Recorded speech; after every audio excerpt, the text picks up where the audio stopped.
पर जंग लग जाती है। सहाबाए कराम अर्ज करते हैं, आका अगर किसी इंसान ने गुनाह कर लिए हो, आका किसी इंसान ने अगर जुर्म कर लिए हो और उसके दिल पर गुनाहों की वजह से अगर जो जंग लग जाए तो उसकी जंग को दिल से कैसे छुड़ाया जाएगा। मेरे आका फरमाते हैं कि अगर लोहे को जंग लग जाए तो उसकी जंग को रेकमाल से छुटाया जाता है, लेकिन अगर इंसान के दिल पर उसके गुनाहों की वजह से जंग लग जाए तो उसकी जंग छुड़ाने का तरीका यह है कि वो कुरान की तिलावत करे और अपनी मौत को कसरत से याद करे। ऐ मेरी कौम के लोगों जरा ज़हन को हाजिर करो, अगर आप तुमने नाफरमानियां कर ली है, अगर तुमने अल्लाह को नाराज कर दिया है और तुम खुदा को राजी करना चाहते हो, मुस्तफ़ा के दामन को पकड़ना चाहते हो, कुरान की तिलावत करो, मौत को कसरत से याद करो, इंशाअल्लाह मेरा रब तुम पर करम फरमाएगा, मेरे मुस्तफ़ा नजर करम फरमाएंगे। मेरे प्यारे, दूर जाने की जरूरत नहीं है, बल्कि तुम्हें मेरे आका का दामन पकड़ने की जरूरत है, कुरान पर सच्चाई के साथ अमल करने की जरूरत है। हाँ, गुनाहगार जरूर है, हाँ खताकार जरूर है, लेकिन कुरान से मोहब्बत करने वाले हैं। आका मुस्तफ़ा तुम्हारा दामन पकड़ा है, गौसे आज़म का दामन पकड़ा है, गरीब नवाज का दामन पकड़ा है। इल्म और हिकमत के ताजदार पुकार कर कहते हैं, इल्म और हिकमत के ताजदार पुकार कर कहते हैं, इल्म और हिकमत के शहरियार पुकार कर कहते हैं, बरेली के कलंदर पुकार कर कहते हैं, दिले बस खौफ से पत्ता सा उड़ा जाता है, पर लाल का ही सही भारी भरोसा तेरा। और एक मैं क्या, मेरे इस की हकीकत कितनी, मुझसे 100 लाख को काफी है इशारा तेरा। नारे तकबीर, नारे रिसालत, मसलके आला हजरत, फैज़ाने आला हजरत, जश्न दस्तार बंदी, इसकी बहुत ज़्यादा बहस खुली हुई है, बहुत ज़्यादा। हाँ, जहन को हाजिर कीजिए। अब मेरे प्यारे ज़रा और मेरी तरफ तवज्जो कीजिए। आज हमारे मुआशरे में एक अलमिया क्या है कि जिसने बेहतरीन अगर घर बना लिया, हम ये समझते हैं कि ये इंसान बहुत कामयाब हो गया है। जिसने 2-4 गाड़ियाँ ख़रीद ली, हम ये समझते हैं कि ये इंसान बहुत कामयाब हो गया है। जिसने कोई बड़ा लंबा चौड़ा कारोबार छेड़ दिया या जिसका लंबा चौड़ा कारोबार चालू हो गया, हम ये समझते हैं कि ये कामयाब हो गया। या जिसने कोई फैक्ट्री या कारखाना खोल दिया, हम ये समझते हैं कि ये बहुत बेहतरीन इंसान है, ये बहुत कामयाब इंसान है। लेकिन सही बात यह है कि फैक्ट्री चलाने वाला कोई बहुत बेहतरीन इंसान नहीं है, बहुत अच्छा घर बनाने वाला कोई बहुत कामयाब इंसान नहीं है, कोई गाड़ियां खरीदने वाला कोई बहुत बेहतरीन इंसान नहीं है, बैंक बैलेंस को जमा कर लेने वाला कोई बहुत कामयाब इंसान नहीं है। बल्कि अगर कामयाब कौन है ये पूछना है तो मदीने की जमीन पर जाना पड़ेगा, अब्दुल्ला के प्यारे का दामन पकड़ना पड़ेगा, आमना के दुलारे का दामन पकड़ना पड़ेगा। आओ मुस्तफ़ा की बारगाह में अर्ज करते हैं, ए मेरे आका आप बताओ बेहतरीन इंसान कौन होता है, सबसे अच्छा इंसान कौन होता है। मेरे आका इरशाद फरमाते हैं, खैरुकुम मन तअल्लमल कुरान व अल्लमहु मा लम तअलम। तुम में बेहतरीन इंसान वो है जो तुम में कुरान पढ़ता है और कुरान पढ़ाता है। पता चल गया कि जब कुरान पढ़ने वाला बेहतरीन हो सकता है, कुरान पढ़ाने वाला बेहतरीन हो सकता है, तो जो साहिब कुरान हो उसके मर्तबे का आलम क्या होगा। उसके मर्तबे को अगर समझना है, बरेली के कलंदर की बारगाह में चलो, इल्म और हिकमत के ताजदार पुकार कर कहते हैं, सारे अच्छों में अच्छा समझिए जिसे, है उस अच्छे से अच्छा हमारा नबी। सारे ऊंचों में ऊंचा समझिए जिसे, है उस ऊंचे से ऊंचा हमारा। नारे तकबीर, नारे रिसालत, मसलके आला हजरत, फैज़ाने आला हजरत, जश्न दस्तार बंदी। माशाअल्लाह माशाअल्लाह। आज महफिल ज़िक्र रसूल में आए हो, आज इस तालीमी कॉन्फ्रेंस में आए हो, आज अज़मत कुरान कॉन्फ्रेंस में आप आए हो, अल्लाह और उसके रसूल का ज़िक्र सुनने के लिए आए हो। तो यहाँ पर जब आए हो तो मेरे प्यारे, जो कुछ उलमाए कराम तुमको बताएं उस पर अमल करने की कोशिश करना और अपनी मौत की तैयारी करो, अपनी कब्र की तैयारी करो, मैदान महशर की तैयारी करो, उस दिन की तैयारी करो जिस दिन तुम्हें कब्र में उतार दिया जाएगा, उस दिन की तैयारी करो जिस दिन तुमसे सवाल जवाब किए जाएंगे, उस दिन की तैयारी करो जिस दिन ये ज़मीन ताबे की बन जाएगी, उस दिन की तैयारी करो जिस दिन सूरज सवा नेज़े पर आ जाएगा, जिस दिन भाई भाई का साथ न देगा, पड़ोसी पड़ोसी का साथ न देगा, बाप बेटे का साथ न देगा, यानी कोई किसी का साथ न देगा।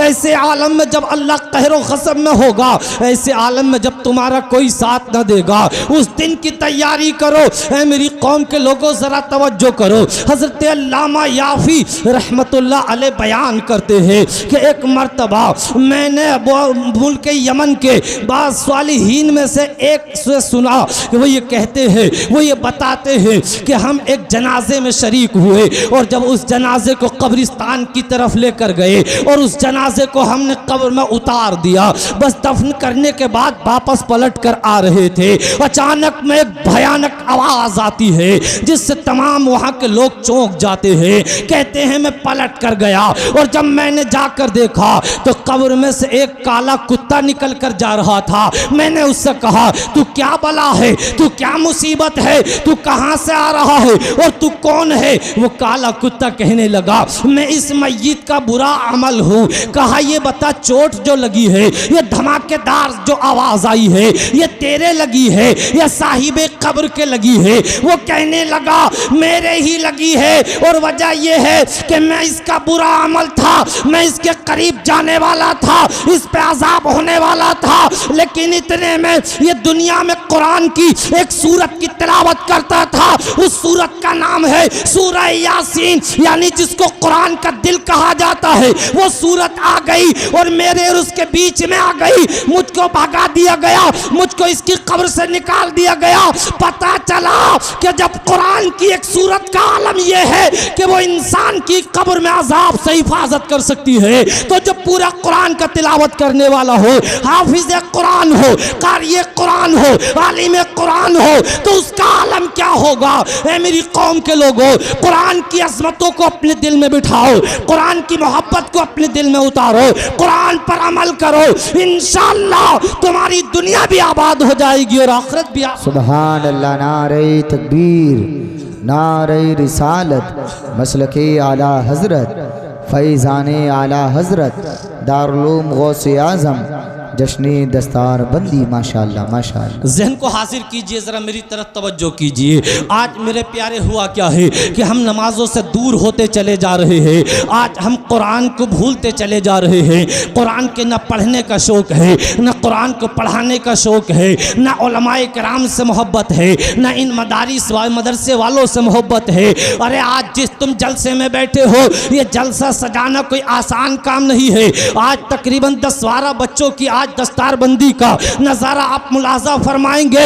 इन मदरसा चलाने वालों से पूछो कि 10-12 बच्चों को हाफिज कुरान बनाना ये कोई आसान काम नहीं था, बल्कि इन्हें खाना खिलाया, इनके लिए असातिज़ा का इंतज़ाम किया, इनके लिए मदरसे की बिल्डिंग का इंतज़ाम किया, इनके लिए मदरसे के उस्तादों की तनख्वाह का इंतज़ाम किया, इनके खाना खिलाने का इंतज़ाम किया, इनके पढ़ाने और लिखाने का इंतज़ाम किया। बाप ने तो सिर्फ इतना किया था कि मदरसे में दाखिला कराकर और वापस चले गए थे, लेकिन मदरसे वालों से पूछो कि इन तलबा के साथ कितनी खिदमत करते हैं।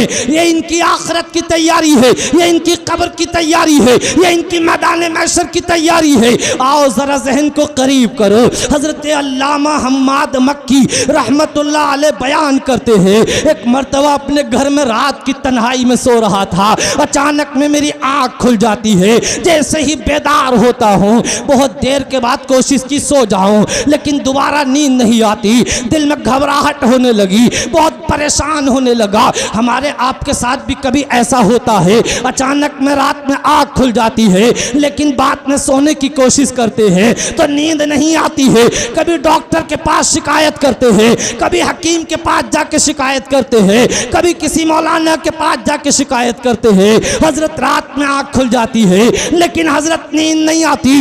बात क्या है, मामला क्या है? लेकिन मेरे प्यारे, हम दवाई लेते हैं, हम दवाई खाते चाहते हैं, लेकिन हमारे अकाबिर पर कुर्बान जाओ, हमारे उलमा पर कुर्बान जाओ, उन पर कुर्बान जाओ। हजरत हम्माद मक्की कहते हैं, मुझे जब नींद ना आई मैं कब्रिस्तान की तरफ चल पड़ा, मैं अपनी आखिरी आरामगाह की तरफ चल पड़ा और मैं कब्रिस्तान में जाकर कब्र के करीब बैठ गया और वहाँ बहुत देर तक अल्लाह का जिक्र करता रहा।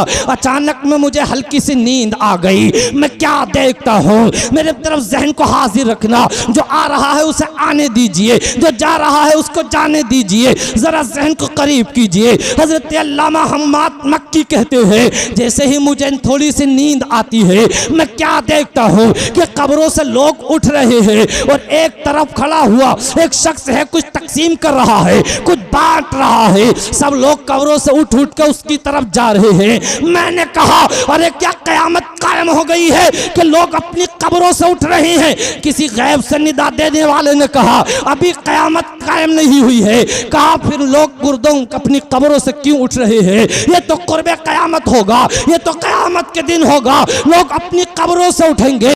बात क्या है, मामला क्या है? तो गैब से निदा करने वाला कहता है, एक आलिम दीन, एक कारी कुरान, एक हाफिज कुरान कुछ दिन पहले, तकरीबन 1 साल पहले इस कब्रिस्तान से गुजरा था और उसने एक सूरह इखलास यानी कुल हुवल्लाह शरीफ को पढ़कर इस कब्रिस्तान के मरहुमीन के लिए इसाले सवाब कर दिया था।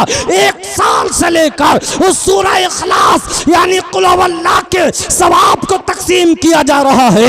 ऐ मेरी कौम के लोगों, इन उलमा को तवज्जो से देखो, इनके चेहरों की ज़ियारत करो, इनके मर्तबे को पहचानो, इनके मकाम को पहचानो। बताओ तो सही, एक सूरह इखलास, एक कुल हुवल्लाह के अजर का आलम यह है कि पूरा साल तकसीम हो रहा है और जो आलिम दीन अगर पूरा कुरान पढ़ के इसाले सवाब कर दे, उसके अजर का आलम क्या होगा? ऐ मेरी कौम के लोगों, जरा जहन को करो, मुस्तफ़ा के दामन को पकड़ो, इन उलमा से मोहब्बत करो, इसलिए कि इन उलमा से मोहब्बत करोगे तो मेरे आका से मोहब्बत करोगे और मेरे आका से जब मोहब्बत करोगे तो मेरे आका की तुम पर नजर करम हो जाएगी और जब नजर करम हो जाएगी तो उसका आलम क्या होगा? ये पूछना है तो बरेली के कलंदर की बारगाह में चलो, इल्म हिकमत के ताजदार की बारगाह में चलो, सुन्नियों के रहनुमा की बारगाह में चलो। आला हज़रत पुकार कर कहते हैं, वुसात दी है खुदा ने दामने महबूब को, जुर्म खोलते जाएंगे और वो छुपाते जाएंगे। नारे तकबीर, अल्लाह अकबर, अल्लाह अकबर, या रसूल अल्लाह, या रसूल अल्लाह, जिंदाबाद जिंदाबाद जिंदाबाद जिंदाबाद जिंदाबाद जिंदाबाद। जहन को हाजिर कीजिए मेरे प्यारे। आज बहुत से लोग ये आवाज़ जो अभी मैं बोल रहा हूँ इसको बाहर रहकर भी सुन रहे होंगे और आपकी खुशनसीबी है कि आप इस पंडाल में बैठकर ज़िक्र रसूल को सुन रहे हो, उलमाए किराम के बयान को सुन रहे हो। तो मेरे प्यारे, यहाँ से आने से पहले अगर तुम अपने घर में थे तो तुम अपने बाप के थे, अपनी दुकानों मकान में थे तो तुम अपने बाप के थे, अपनी खेतों खलियान में थे तो तुम अपने बाप के थे, किसी बाजार मार्केट में थे तो तुम अपने बाप के थे। लेकिन जब इस महफिल में आ गए हो तो निजामुद्दीन रामपुरी ऐलान करता है, तुम गरीब नवाज के हो गए हो, गौसे आजम के हो गए हो, तुम मेरे प्यारे इमाम हुसैन के हो गए हो, इमाम हसन के हो गए हो, तुम मौलाए कायनात अली मुर्तज़ा के हो गए हो, उस्मान गनी ज़ुन्नुरैन के हो गए हो, हजरत उमर फारूक आजम के हो गए हो, अबू बकर सिद्दीक रज़ियल्लाहु ताला अन्हुम अजमाइन के हो गए हो, और फिर यहीं तक नहीं बल्कि अब्दुल्ला के प्यारे के हो गए हो, आमना के दुलारे के हो गए हो, किसी दुनियादार के नहीं बल्कि रसूल पाक के हो गए हो। डॉक्टर इकबाल पुकार कर कहते हैं कि मोहम्मद से फातून है तो हम तेरे हैं, ये जहाँ चीज क्या लो कलम तेरे है। मोहम्मद की मोहब्बत दीन हक की शर्त अव्वल है, इसी में हो अगर खामी तो सब कुछ नामुकम्मल है। नारे तकबीर, नारे रिसालत, मसलके आला हजरत फैज़ान आला हज़रत जिंदाबाद जिंदाबाद माशाअल्लाह। जहन को करीब कीजिए, मेरे आका मुस्तफ़ा जान रहमत सल्लल्लाहु ताला अलैहि वसल्लम एक मरतबा मस्जिद नबी शरीफ में बैठे हुए हैं।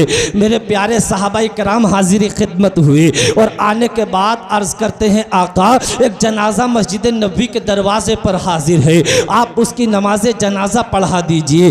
आका ने अपने सर को नीचे झुकाया और कुछ देर के बाद फरमाया ये जो तुम जनाजा लेकर आए हो इसके ऊपर 4 दिरहम का कर्ज है और जो कर्ज लेकर मर जाए मैं उसका नमाज जनाजा नहीं पढ़ाऊंगा, जाओ तुम पढ़ लो और उसकी तदफीन कर दो। मेरे आका ने बस मना किया था, सहाबाए किराम वापस पलट रहे थे, इतने में हजरत जिब्रील अमी ताईरे सिदरा आका करीम की बारगाह में हाजिर होते हैं और अर्ज करते हैं आका आपके खुदा ने अल्लाह रब्बुल इज़्ज़त ने आपको सलाम पेश किया है और मुझे हुक्म दिया है कि इस आनिस शख्स का जिसका जनाजा तैयार है उसके कर्ज को मैं नारे रिसालत मसलकी आला हज़रत मद्दाह रसूल आनाम जनाब फ़ारूक रज़ा बरकाती दहलवी जश्न दस्तार बंदी नारे तकबीर नारे रिसालत। जहन को हाजिर कीजिए, शायर हिंदुस्तान हज़रत मौलाना फ़ारूक रज़ा दहलवी साहब तशरीफ़ फरमाएं और बस कुछ ही देर में इनकी बेहतरीन आवाज़ से आप जो है इंशाअल्लाह मैं अपने ठीक है माशाअल्लाह बोले बोले माशाअल्लाह। जिनको हाजिर कीजिए माशाअल्लाह। एक बार सभी हजरात मिलकर जरा दुरूद पाक पढ़ के सुनाएं। अल्लाहुम्मा सल्ली अला सय्यिदिना मौलाना मुहम्मद मुबारक सल्लल्लाहु अलैहि वसल्लम। हजरत जिब्रील रदियल्लाहु हजरत जिब्रील अलैहिस्सलाम आका करीम की बारगाह में अर्ज करते हैं आका आपने जिसके जनाजे को पढ़ाने के लिए मना कर दिया है, आका अल्लाह ने मुझे हुक्म दिया है कि मैं उसके कर्ज को इंसानी शक्ल में जाकर अदा कर दूँ। और अल्लाह पाक ने हुक्म दिया है कि जिसके जनाजे के लिए आपने मना किया है वो आदमी बख्शा हुआ है और जो जो उसकी नमाज जनाजा पढ़ेगा अल्लाह उसको भी बख्श देगा। मेरे आका फरमाते हैं जिब्रील ये बताओ कि इसको ये करामत और शराफत ये इज्जत और अजमत किस वजह से मिली है। हजरत जिब्रील मेरे आका की बारगाह में अर्ज करते हैं आका जब ये शख्स जिंदा था, जब ये शख्स हयात था, जब ये जमीन पर मौजूद था तो ये शख्स कुरान की एक सूरत जिसका नाम सूरह इखलास है यानी कुल हुवल्लाह शरीफ है ये उसकी तिलावत करता था, रोजाना उसको 100 मरतबा पढ़ता था। ऐ मेरी कौम के लोगों जरा जहन करीब करो, मुसलमान के घर में पैदा होने वाला बच्चा वो कुरान पढ़े या ना पढ़े लेकिन ये सूरत सबके याद हो जाती है, ये बच्चे बच्चे के याद हो जाती है। हजरत जिब्रील अर्ज करते हैं आका ये अल्लाह रोजाना इस सूरत की तिलावत किया करता था, अल्लाह ने इसी वजह से इसको ये मर्तबा दिया है, इसको ये मकाम दिया है, इसलिए कि इस सूरत में अल्लाह की वहदानियत जिक्र की गई है, अल्लाह की एकताई बयान की गई है, अल्लाह की बेहतरीन सिफात बयान की गई है। अल्लाह को अपनी वहदानियत पसंद है, अल्लाह को अपनी तारीफ पसंद है। ऐ मेरी कौम के लोगों जरा जहन को करीब करो। हजरत जिब्रील अर्ज करते हैं आका अल्लाह ने मुझे कुछ और पैगाम भी लेकर भेजे हैं और वो पैगाम ये है आका आपका वो पैगाम ये है आपका कोई भी उम्मती अगर 5 नमाजों में से किसी भी एक नमाज में अगर रोजाना इसकी तिलावत कर लेगा तो जब क़यामत का दिन आएगा तो जो इसके आइज़ो अक़रीबा होंगे और उनके गुनाहों की वजह से उन पर जो है जहन्नम वाजिब हो चुका होगा तो क़यामत के दिन ये सूरत आएगी और अल्लाह की बारगाह में उन गुनाहगारों की शफाअत करेगी और जो पढ़ने वाला होगा उस वक्त तक मौत ना आएगी जब तक कि वो अपना ठिकाना जन्नत में ना देख ले।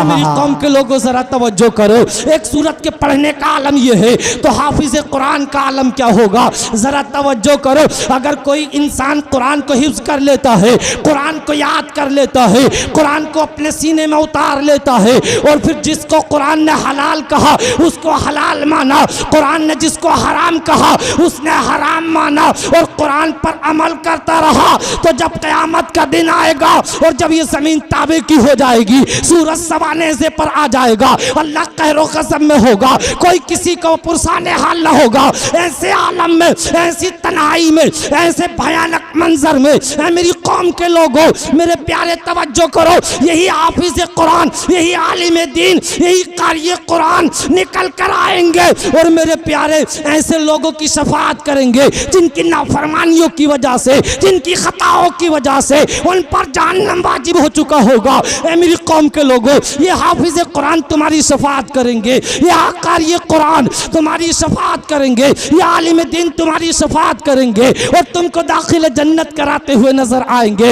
इन उलमाए किराम का सच्चाई के साथ दामन पकड़ो, इनसे मोहब्बत करो, इनकी मेरे प्यारे अजमतों को अपने दिल में बिठाओ। जब हाफिज कुरान का ये आलम है कि वो शफाअत करेगा, कारी कुरान का ये आलम है कि वो शफाअत करेगा, आलिम दीन का ये आलम है वो शफाअत करेगा, और जब मेरे आका की बारी आएगी अपने गुनाहगार उम्मतियों की शफाअत करेंगे और शफाअत करते हुए दाखिल जन्नत कराते हुए नजर आएंगे। इल्म हिकमत के ताजदार पुकार कर कहते हैं, इल्म हिकमत के शहरियार पुकार कर कहते हैं, आशिक मुस्तफा पुकार कर कहते हैं, पेश हक मुज्दा शफाअत का सुनाते जाएंगे, आप रोते जाएंगे, हमको हंसाते जाएंगे। वुसअतें दी है खुदा ने दामने महबूब को, जुर्म खुलते जाएंगे और वो छुपाते। नारे तकबीर, नारे रिसालत, मसलके आला हजरत, फैजाने आला हजरत जिंदाबाद। माशाअल्लाह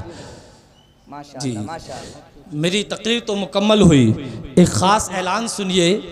हमारे हज़रत अल्लामा मौलाना नाजिम खलीली साहब, अभी तक बहुत ज़माने से, ये तकरीबन 15-16 साल हुए हैं, ये तमाम हिंदुस्तान भर में जलसों की निज़ामत का काम अंजाम देते हैं और ये पिछले तकरीबन 6 महीने से ऑनलाइन यानी डिजिटल दौर के एतबार से ये हालात और ज़माने की नज़ाकत को समझते हुए अल कुद्स कोचिंग सेंटर के नाम से, यानी मोबाइल के ज़रिए आप इनसे फ़ोन लगाकर पढ़ सकते हो। 6 महीने से तकरीबन चला रहे हैं, तकरीबन 50 तलबा इकराम इनसे जुड़े हुए हैं। उसमें आप आलिम कोर्स भी कर सकते हो, आलिमा कोर्स भी कर सकती हैं लड़कियां, या और कुरान का नाजरा कायदा और इसी तरीके से और भी कोई दीनी कोर्स इन्होंने रखे हैं। सिर्फ अकेले नहीं हैं, और भी इनकी जमात में मुदर्रिसीन, उलमा, हुफ़ाज़ और कुर्रा शामिल है। अभी कुछ दिन के बाद एक बैच शुरू होने वाला है, बहुत मुनासिब सी फीस रखी गई है और आपके लिए ये बेहतरीन मौका है कि ऑनलाइन आप मोबाइल के ज़रिए अपनी दुकान में रहें, मकान में रहें, कहीं भी किसी भी कारोबार में रहें, तो आपके लिए आसानी है, किसी भी जगह रहें आप वहीं बैठे बैठे कुरान की और दीन की तालीम हासिल कर सकते हैं, जो आपके लिए बहुत ज़्यादा ज़रूरी है। और अल्हम्दुलिल्लाह इसी साल ये फाजिल जलील इसी साल फजीलत से फारिग हुए हैं, नेक परहेज़गार मुत्तकी आलिम दीन हैं। अल्लाह ताला इनके तक़वे और परहेज़गारी में और ज़्यादा इजाफ़ा फरमाए और अल्लाह पाक हम सबको नेक हिदायत अता फरमाए। मेरे कहने सुनने में कोई काबिल गिरफ्त अगर लफ्ज़ मेरी ज़बान से निकल गया हो, मैं उस